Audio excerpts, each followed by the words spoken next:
2 वर्ष से लेके 10 वर्ष तक की कन्याएं ही कन्या पूजन के निमित्त, कंजिका पूजन के निमित्त शास्त्र में प्रशस्त है।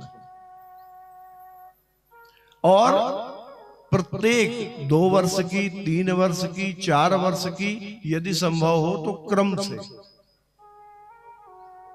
और चारों वर्ण की, ब्राह्मण, क्षत्रिय, वैश्य, शूद्र।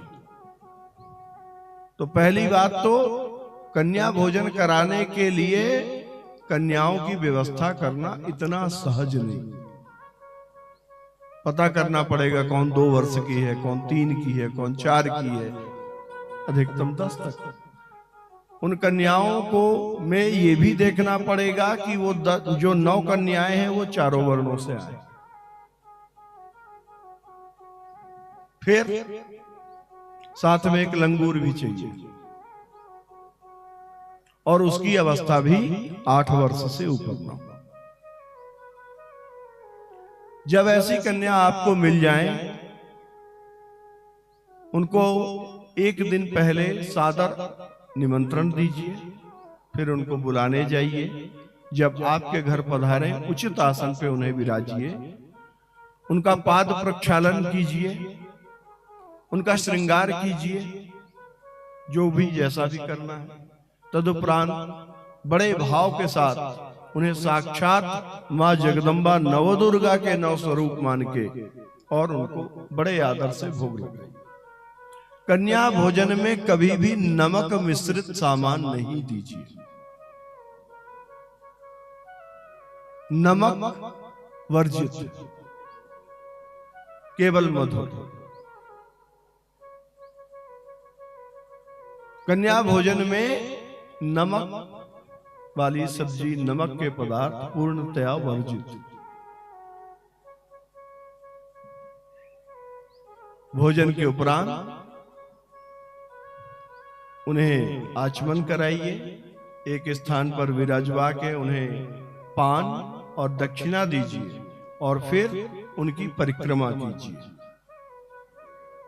और तदुपरांत चरण स्पर्श करके और उन्हें प्रस्थान करा दीजिए। देवी की परिक्रमा, यदि कोई विशेष मनोकामना है कि हम 500 परिक्रमा करेंगे, 108 करेंगे, 1008 करेंगे, वो अलग बात। सामान्य रूप से कोई भी देवी हो, उनकी केवल एक परिक्रमा की जानी चाहिए, केवल एक परिक्रमा।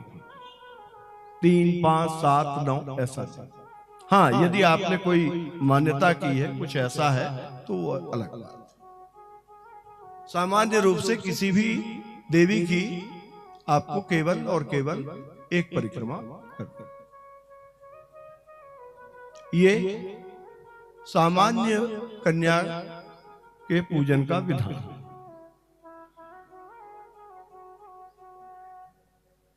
अब मैं इन कन्याओं को नाम बता दूं। कुमारिका तुषा प्रोक्ता द्विवर्षा या भवेदिः, त्रिमूर्तिश्च त्रिवर्षा च कल्याणी चतुरब्धिका। 2 वर्ष की कन्या की संज्ञा होती है कुमारी, कुमारिका। जो कन्या 2 वर्ष की, उसकी पूजा कुमारी रूपिणी में होगी। और जो 3 वर्ष की है, उसकी संज्ञा है त्रिमूर्ति। 4 वर्ष की कन्या कल्याणी कही जाती है। रोहिणी पंचवर्षा, 5 वर्ष की कन्या की संज्ञा रोहिणी। खडवर्षा कालिका स्मृता, जो 6 वर्ष की कन्या है, वो कालिका के नाम से जानी जाए। चंडिका सप्तवर्षा, 7 वर्ष की कन्या चंडिका। स्यादष्ट वर्षा शांभवी, 8 वर्ष की जो कन्या है वह शांभवी नाम से जानी जाए। 9 वर्षा भवे दुर्गा, 9 वर्ष की कन्या साक्षात दुर्गा है। और सुभद्रा 10 वर्ष की, जो 10 वर्ष की कन्या है वह सुभद्रा रूप में पूजित होती है। इस प्रकार से 2 वर्ष से लेके 10 वर्ष तक की 9 कन्याएं हैं। इन 9 कन्याओं को यदि किसी में सामर्थ्य हो तो प्रत्येक दिन, बैठकी के दिन 2 वर्ष की कन्या, द्वितीया के दिन 3 वर्ष की, ऐसे नवमी तक एक वर्ष बढ़ाते हुए एक दिन एक कन्या का भोजन करना, अथवा एक साथ 9 कन्याओं का पूजन करना। और इस विधान से दोनों और चारों नवरात्रि में पूजन और कन्याओं का पूजन करने से आपके समस्त मनोकामनाओं की पूर्ति सद्य हो ही जाएगी, इसमें कोई संदेह नहीं।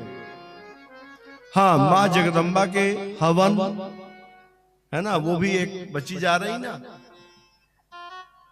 हवन के लिए आपके पास बहुत सारे मंत्र हैं, कुछ नहीं, जो देवियों के नाम है ना, उनके पहले आगे नमः लगा दीजिए। जैसे श्री दुर्गा देव्यै नमः, श्री चंडी देव्यै नमः, और हवन कर लीजिए। खुद से कर रहे हैं तो देखिए, शक्ति मंत्रों का प्रयोग उसके संबंध में पूर्ण जानकारी ले लें तभी करिए।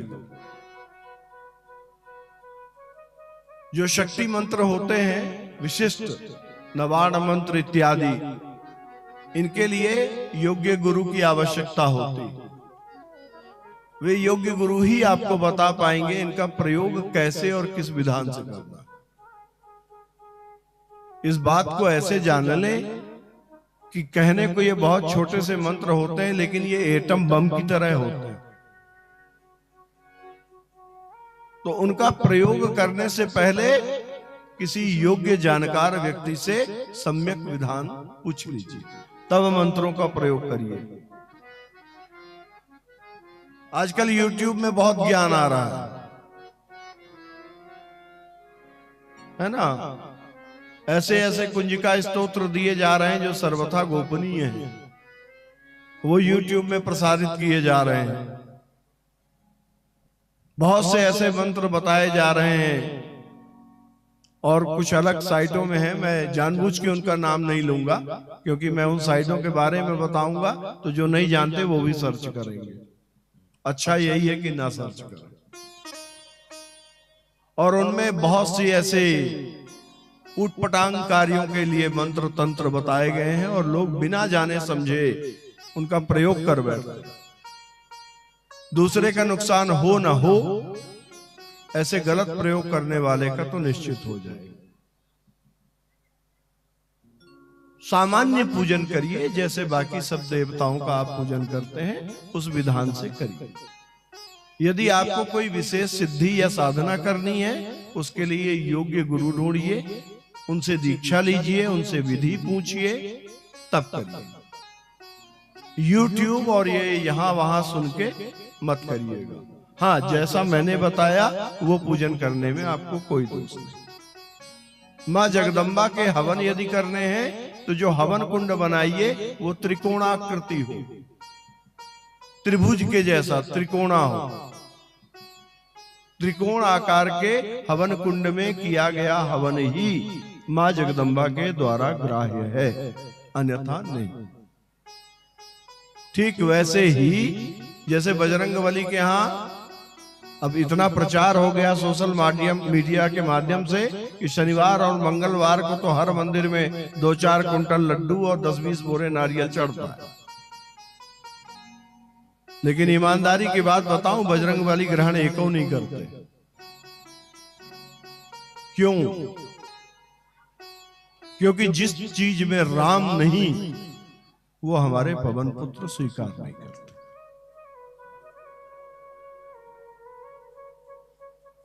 वो लड्डू पेड़ा खा ही नहीं सकते। उनको अर्पण किया जाना वाला प्रसाद पहले भगवान को भोग लगाइए, भगवान प्रभु श्री राम को अर्पण करिए और फिर उनका प्रसाद लेके बजरंगबली को चढ़ाइए। प्रभु, ये प्रभु श्री राम का प्रसाद मैं आपके लिए लाया हूं। देखिए बजरंगबली दोनों हाथ पसार के उसे स्वीकार करेंगे। ऐसी बहुत सी भ्रांतियां फैल गई हैं। खैर मैं विषय विस्तार में ज्यादा नहीं जाऊंगा। छोटी छोटी बातें कथा में कभी ऐसी आ जाएंगी, और जहां तक मेरी बुद्धि काम करेगी मैं प्रयत्न करूंगा कि आप लोगों को ऐसी छोटी मोटी दैनिक उपयोग की जानकारी दे दूं। ठीक है।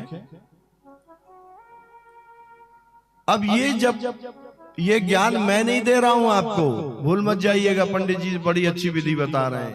ये राजा